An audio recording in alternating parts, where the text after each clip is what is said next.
Welcome, everyone, to Stepping Into Your Leadership. I'm your host, Christine Courtney. Our goal here is to give you some actionable takeaways that will help you lead your teams. Thanks for joining us on this leadership journey. Let's get started. Hello, everybody. Welcome to Stepping Into Your Leadership. I'm very excited today to have a fellow colleague, but also Texan in the studio today. Delise Simmons is here, and boy, oh boy, guys, when I tell you about her and you hear what she has to say, you're going to be very excited that you tuned in today. So first of all, let me introduce her a little bit. The way I came across Delise is because she is one of the most fantastic keynote speakers that I've ever seen. She works a lot doing Vistage talks around the country with CEO groups and key executive groups. She also has a awesome dynamite CEO group that I met with quite recently. But just to give you a little bit of her background, she now owns her own company, the Simmons Group, but she basically started her first real job, guys, was at Southwest Airlines. How cool is that? Yeah. I mean, we all learn, whether you're in business school or not, you know the lore of Southwest Airlines in terms of what it did for the customer experience and the people experience of working there. But she knows it firsthand because she was part of that process. She worked at Southwest Airlines, helped create the famous University of People there. And during her tenure, they got the award of top 10 places to work. Imagine top 10. This isn't top 1,000, top 500, top 10 places in the country to work. And she left Southwest to do a little thing like help start JetBlue Airways. So after doing that, she's created what I think is a really cool tool that we're going to talk about today a lot and dig into, which is the Culture Think Tank. And she's the Chief Culture Officer for Culture Think Tank. And she's going to figured out a way to get a real true ROI on work that people are doing around culture, training, and development. And so that speaks to me a lot. That's how her and I started our conversations together were around that tool, because I think it's a really cool thing that companies can do to measure what you're trying to get, the gains you're trying to get around culture. So anyway, with that, we'll hear lots more from her, but I just want to introduce Delise to you guys today. Hey, Delise. Hey, Christine. Thank you so much for having me, and a big Texas yeehaw.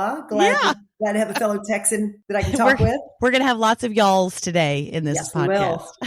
Y'all can plan on it. I hit on some of the background topics. I don't know if I missed anything, or messed up anything, but in general, kind of what inspired you? Because you've had a really full career with a lot of cool companies that you worked with. What inspired you to start Culture Think Tank? And maybe you could tell us a little bit about what that is. Yeah, well, thank you. My jobs in my life have really kind of been serendipitous. So I started off at Southwest. I did not have any experience to do what they had me doing. It was just late 1980s, right place, right time. And I think I was attracted to Southwest. I get accused of liking cults, and I mean benevolent cults, but I graduated from the University of Texas, but I also went to Texas A&M, and I don't think there's a bigger cult than Texas A&M. The church that I went to was kind of cultish in that, not that they tried to take you away from your family and lock you in a room, but big following, people believing the same thing, and kind of that praise whole thing. And then Southwest is the same kind of thing. It was this cult, this organization where people really loved what they did, and I'm just attracted to what makes people want to join something and then do it with such enthusiasm that it really does change the game in terms of performance. So what I've been frustrated with in my career up until about 2017 was I knew that what we did worked, and I knew that if other leaders would do it too, it would work for them, but I couldn't prove it. So in 2017, we created the Culture Think Tank to prove that culture does have an ROI, that culture can be measured, that culture can be manipulated and worked on and improved. And it's not just a feeling we have. So that part of what I talk about is kind of debunking that myth that culture is kind of this esoteric other thing. It's a behavioral phenomenon. And if it's about behaviors, then we can measure it, we can improve it, and we can change the way that we work together. What I remember when you talked about it, and I love what you said about cults, because certainly my company, we have been accused of that before in the past as well, right? Is this just happy cult of people that never want to leave? And you can't spell culture without cult, baby. Come on. There you go. There you go. But I was curious, when you're talking about the culture think tank, what are those things that you're measuring? Like, I love that you're proving it for people, but what are those things that you looked at and said, these are the things that are important? Well, one of the biggest things that I find that leaders are doing incorrectly, and we're measuring it away from that, is I think a lot of leaders are chasing employee happiness. And I don't mean to sound like I'm negative or cynical, but I don't think it's our job as leaders to make employees happy. I think happiness is a choice that people have. I think it's our job as leaders to make sure our employees are safe, make sure they're challenged, make sure they're encouraged, make sure that they have meaningful work. If they choose to be happy after that, that's certainly their choice. But I think too many people think that culture and happiness have something to do with each other. They might in the end correlate, but our role as leaders, I don't believe, is to do that. So with a culture think tank, we measure how people feel, because what we know is that an employee that feels supported and feels encouraged and feels engaged will behave differently than an employee that feels disconnected, feels unheard. Those behaviors are going to be different. If culture is indeed a behavioral phenomenon, the best indicator, the best leading indicator of how people are going to behave is to understand how they feel. So at the culture think tank, we want to know how employees feel, because then we can predict how they're going to behave. If we predict how they behave, then we've got your culture locked up for you. I love it. I love it, because how many that we're finally that businesses are talking about feelings, right? It is, instead of that we are thinking beings that occasionally feel, is that, science, that researcher that wrote, no, we are feeling beings who sometimes think. Exactly. Absolutely. Yeah. But the question becomes, what feelings are we looking for, and what feelings are kind of not really indicative of any change in performance? So during the pandemic, one of the feelings that came up more than anything else was anxiety. And we've been tracking data. The data component that we have at the Culture Think Tank, we've been keeping records on employee sentiment, employee feelings since 2009. So we can show some really interesting baseline before COVID, during COVID, and then during an election year. So during an election year, long about, let's say, August, we start to see anxiety go up. And then with a successful transition of power, by February, March, we start to see that anxiety drop. It hasn't happened this year. And this isn't a political commentary one way or the other. It just is. So anxiety it spiked during COVID, and it's gone down a little bit. But the interesting thing about anxiety is we can show a causal relationship between high levels of organizational anxiety and things that we don't want to see, like higher turnover, lower employee satisfaction, lower employee engagement. There are some feelings that we get very sensitive to, that if there are high levels of those kind of feelings, we know it's going to affect and influence your culture and your performance in a negative way. Interesting. So if you see that, right, like if you start seeing that trend and you know that it isn't necessarily about that company, but you're seeing it across various companies, what do you say to the people, whether it's, I don't know, are you talking to HR people? Are you talking to business leaders, whoever it is, those companies, what do you tell them to do? Is it just that they need to know, this is just, you can't control this? Or is it, here are some things you can do to help it? What's your advice? It's such a great question, because what we're finding is these levels of anxiety are spiking. They're also really high in the generations that are coming into the workforce.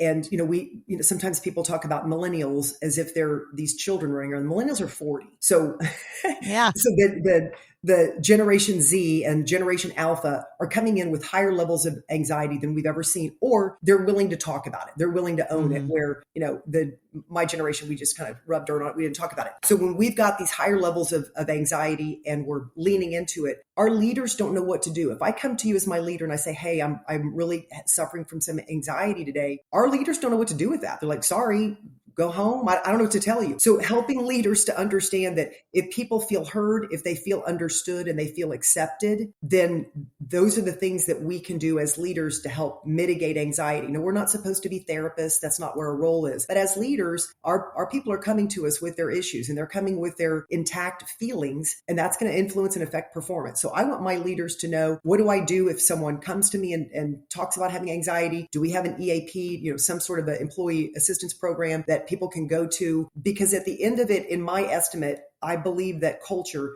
truly is the one thing we can control that can influence our performance more than anything else. And the way that people come in feeling in our organizations are going to influence and affect the culture and hence the performance. Yeah. So interesting.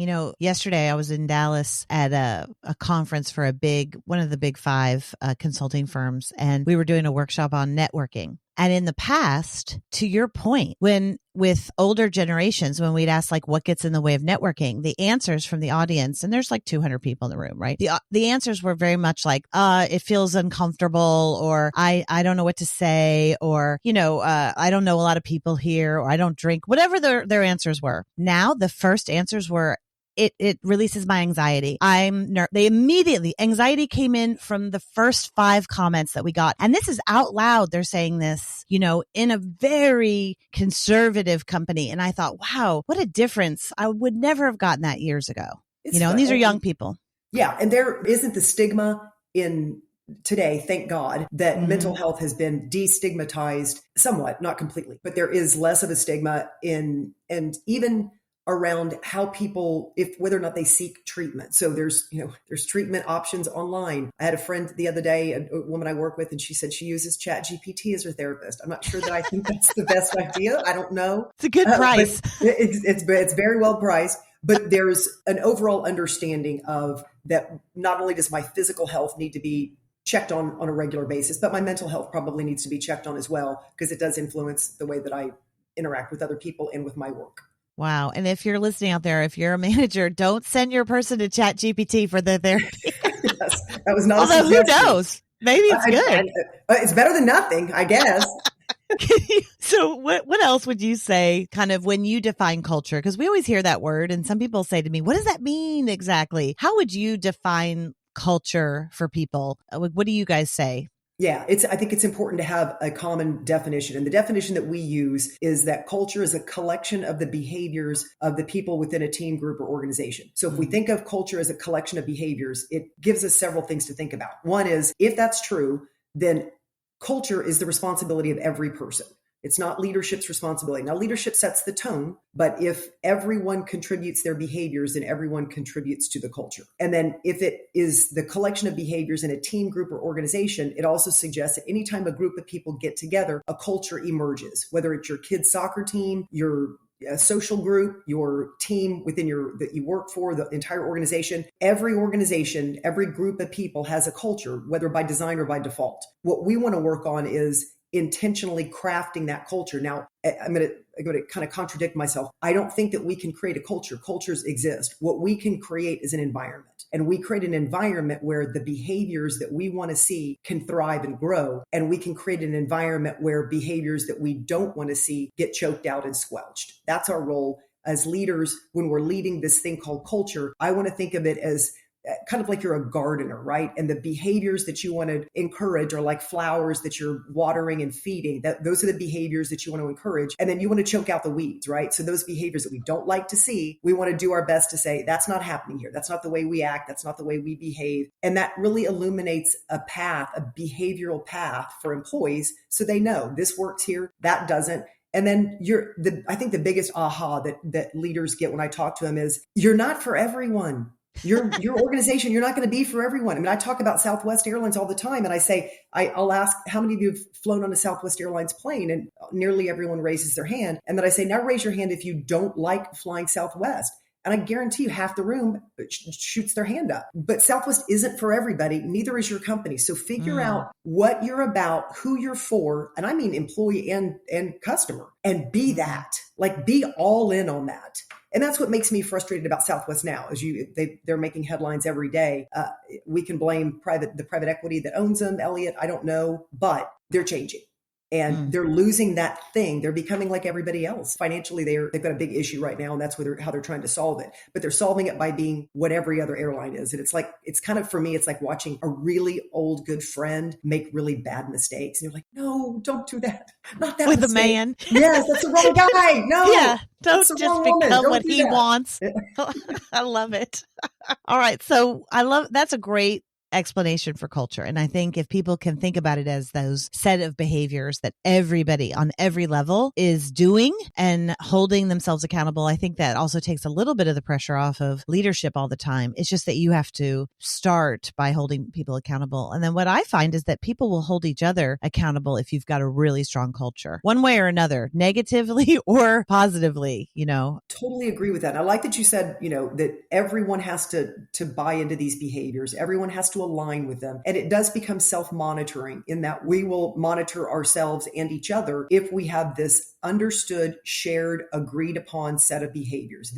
And I like them written down. And the reason I like them written down, and a lot of organizations, most organizations that I talk to have values, right? We've written these values, but few of them have the second piece of it, which I think is I think values, absent behaviors are a silly piece of art on your wall. And they're meaningless. The behaviors are what really engage those values. So I want your organizational values, first of all, to be relevant. And sometimes they were passed down by my grandfather's grandfather and they don't have any meaning anymore, but we feel like we have to hold on to them for some historical reason. Nostalgic, yeah. If it's not serving us anymore, and if it's not serving us into the future, if our values aren't identifying us in the marketplace to attract top talent and attract the best customers, then our values aren't doing what they need to do, right? But then the way that we really energize and supercharge those values, once we've made sure that they're the right values for our company, is we give them behaviors, very specific behaviors. So if I say, I pick on integrity, not that I don't want people to have integrity and not that I don't want organizations to have integrity, but I think that's kind of a table stakes value, right? I assume you have integrity, right? But even if that's one of your values, I want to know, what does integrity mean in my organization? Because it's going to mean something different to every person. And I don't know. And the other reason I pick on integrity is I believe that as consumers, we assume you have integrity. And if you didn't, we wouldn't use you. I'm probably not going to seek you out because, oh, wow, you have integrity as a value. That's not going to move me to come work for you. That's not going to move me to come purchase your products or goods or services. What's different about you? What makes you unique? What makes you stand out? Those are the compelling values that are going to lead us into the next generation. Yeah, I love it. Someone told me Enron had integrity up as a value. That was their number one. That was their number one value. Yep. It was ICE was their acronym, and integrity was their number one value. So every organization has values. Some of them they're proud of, and some of them they live and lean into. But most do, unfortunately, a poor job. Right. And they didn't have behaviors. So do you help companies create those actual behaviors, or do you just interview them? Do you run sessions with their employees? Like, how do you do that to come up with that? What I encourage organizations to do, and yes, I run workshops that help. We bring a cross section of the organization together. So if you've got 30 or fewer people in your company, we'll bring everybody in. If you've got a lot of people, we'll bring a cross section of people in. I don't want leaders creating the values. I don't want leaders creating the behaviors. I want the organization creating the values. I want the organization creating the behaviors. Because if leadership goes off in a one-off and they come back and like they're Moses coming down from the mountain, here are your values. No, those are your values. Yeah. So I want everyone to be involved in that. So we do it takes about a day and a half, and we get these values really aligned. We get the behaviors very specific, and then the fun begins. Then we go into what we call integration. And I think about the life cycle of an employee. From the first time that an employee would ever come into contact with us, it might be our website, some sort of advertisement, right? I want the behaviors, the values and behaviors to be evident in the way that we recruit, hire, onboard, orient, performance manage, reward, recognize. Every time the organization intersects with the employee, I want those values and behaviors to come screaming out at everybody. I want your employees to almost mock you that when you come into the room within 2 minutes, Christine's going to say something about the values. Yes, when it's that, when we can anticipate it that well, then we actually have these values and behaviors that matter and have meaning. That's great. And I bet you it probably energizes the groups too. You get the data and you get the information out of it, but they're probably also more bonded, more connected, more enthused, inspired just by doing the process. And I like that because where you're not going, Christine, is to happy. I'm not, they do feel connected. They feel like they matter. They feel encouraged. They feel supported. They feel challenged. And again, I don't want us to chase happiness. So those are the things that I do want us to focus on, that I do want us to be a part of. I'll take us off track for a second on that happiness thing, because I'm curious. I love how you defined that we're not chasing happiness. I'm curious how you came up with that. Like, how did you recognize that we were doing that? because I also hear a lot of CEOs go, oh, I just want my employees to be happy, or I just feel like no one's happy, or like, what happened in either your own life or in the business where you started to be able to identify that so clearly? Because I've never heard anybody say it like you just did. It's really the data that we've done around. So the culture think tank was the brainchild of a few of us who said, we know that what we does work. We just can't prove it. And so the technology did not exist until about 5 or 6 years ago. So now the technology has allowed us, we ask employees how they're feeling, and we ask one question about feelings, and they have 30 feelings from which to choose. And we ask the question in this way: from a work and life perspective, what one word would you use to tell us how you feel right now? So the reason that we care about how they feel from a work and life perspective, because I might be really frustrated at home, but even though it doesn't have anything to do with the organization, I'm still darkening the doorway with all that frustration walking into the organization, right? So my understanding of happiness is really data driven, that those organizations that have happier people, they do behave differently, but when we're chasing happiness, what starts to happen is we start to chase happiness with things. And it's very hard. We push the threshold of happiness, kind of that cognitive threshold to happiness. We'll be happy when the next thing happens, or when we give you the next thing, or when we never really get there. So I want us to put happiness to the side and say, happiness is hopefully a byproduct of us doing all of this other stuff correctly, and not, if I'm going to make my employees happy by giving them something, by doing something for them, it kind of creates this culture of what else you got, right? And it becomes a little entitled. And then we start building on top of, now we're doing this program on top of this program on top of this program, so everybody can be happy, and ends up nobody's ever happy, right? Or not happy enough. So how many employees a year are a part of your tool, would you say, just to give people? We have over 2 million data points every year. So we are pulse poll. Your organization might take this, we call it a culture snapshot. And it really is taking a look at a picture of your organization from the inside out. How are your employees feeling, and what do they need from leadership? Those two questions, and we ask 5 questions, and it takes about 5 minutes. But those 2 things that we're looking for are, how do you feel and what do you need from leadership? And we have 5 different ways to ask that. And it gives us a couple of things. It gives us a culture score, so we can literally score your culture and tell you if it's helping you or hurting you. We have a well-being score, which tells us that our employees as an organizational whole, they're feeling either strained or stable or energized, which helps us know, if this is a good time to make some big change. Probably not if they're feeling, already pretty stressed. And then we look at what we call an anxiety rating, and it helps us understand, is anxiety influencing your organization? And then our tool kicks out an action plan, and it gives leaders, here are the 5 things to work on based on how your employees feel, based on what they're asking for of leadership. Here are the 5 things to work on during this next time period. It might be next month, next quarter, in order to improve culture, improve employee well-being, and mitigate anxiety as much as we can in the workplace. What would be one example that you might give somebody that they need to work on, a company that they need to work on? And the employees are really going to tell us that. So the tool is going to kick it out. But what employees are asking for the most right now, what we see, they're asking for, tell me how the organization is doing.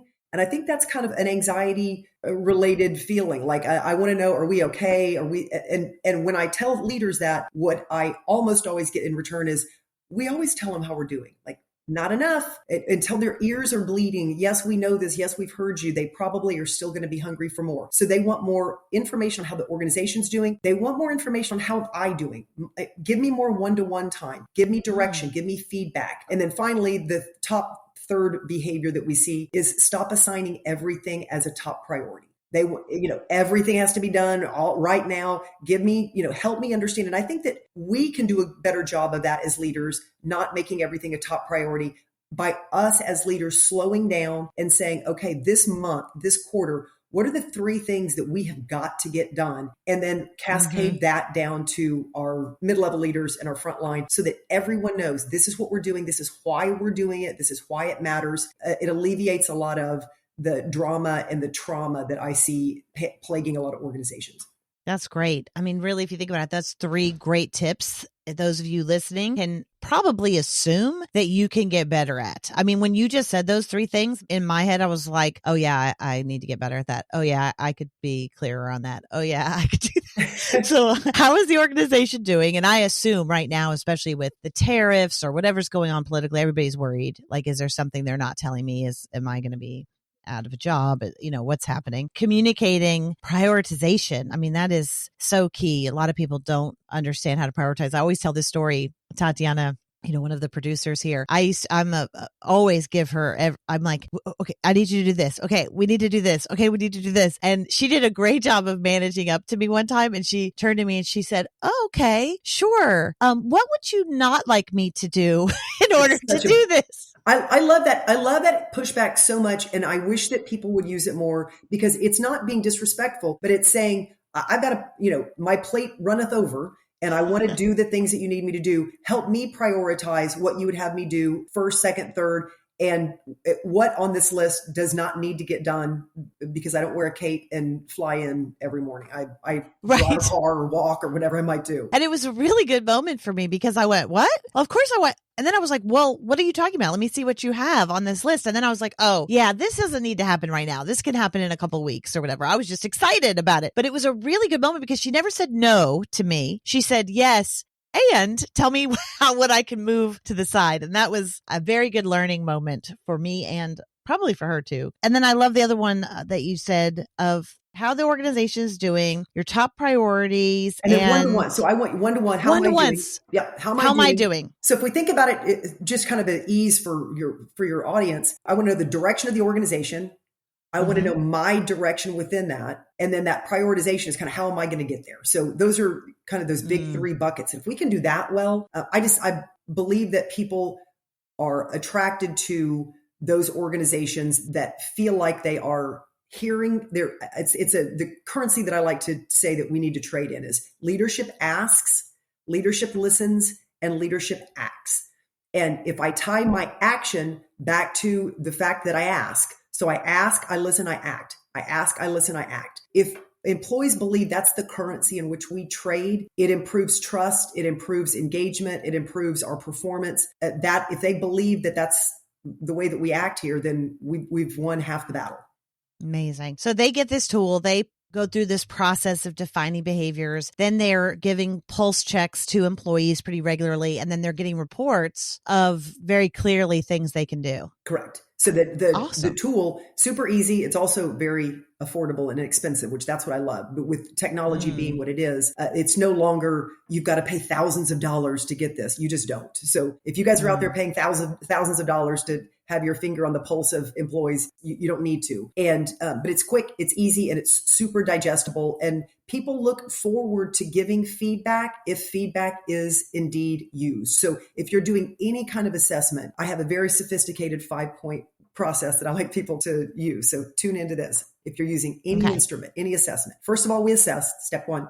Number two, we thank them for taking the assessment, right? So I took my time and I did what you asked and I did this assessment. Third is I want you to listen as if it's the first time you've ever heard it. Too often leaders see these assessments and they dismiss it. Oh, I know what they're talking about. That's an old thing it's still there. It's still alive and well. So to listen as if it's for the first time. Then I want to understand that. So I want to take the data and I want to validate it. And I want to validate it through conversation with employees. What did you mean by this? When you say you want to know what's the direction of the organization, tell me what more you want to hear. What are you unclear on? So I'm validating their answers through conversation. And then finally, I'm going to act. And when I act, I want to tie my action back to what they said in the assessment. They start to trust the assessment. It's not going to be used against me. It's not a tool to be vindictive or manipulative. They really want to know how we feel. They're really listening and they're really doing something about it. Problem solved.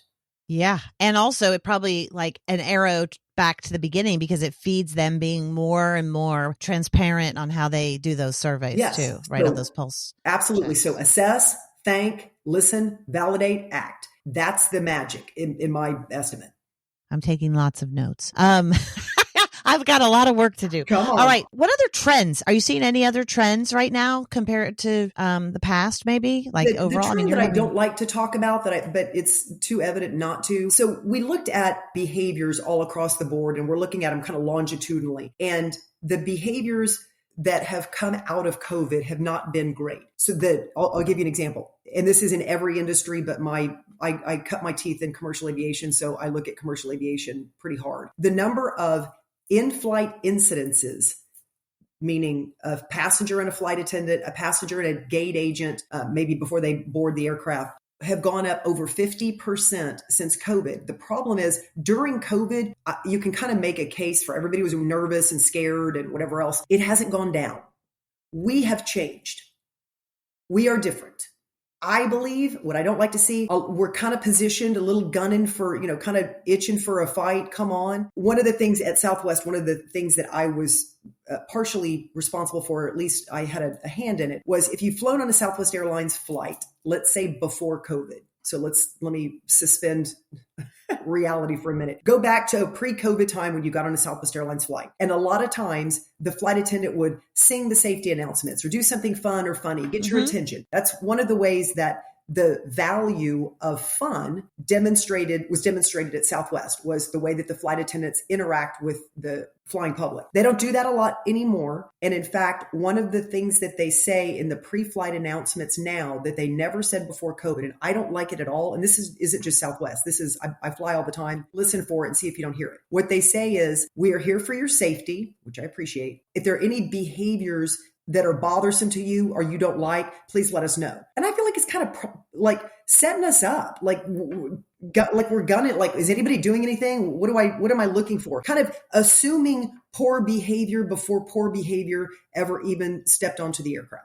I don't like that.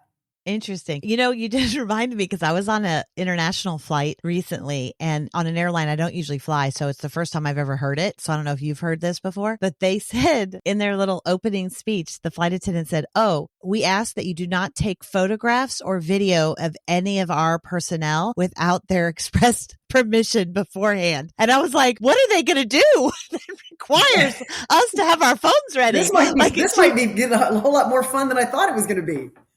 I was like, but to your point, automatically my brain started racing of like, what problems are going to happen on this flight that people are going to be like taping and putting up on, Instagram or whatever. Let's not prime the pump for negativity.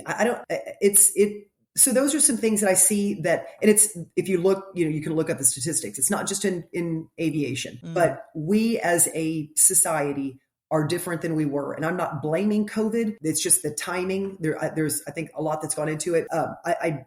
Without getting into a political conversation, I think our political setup now is a lot more adversarial than it's ever been.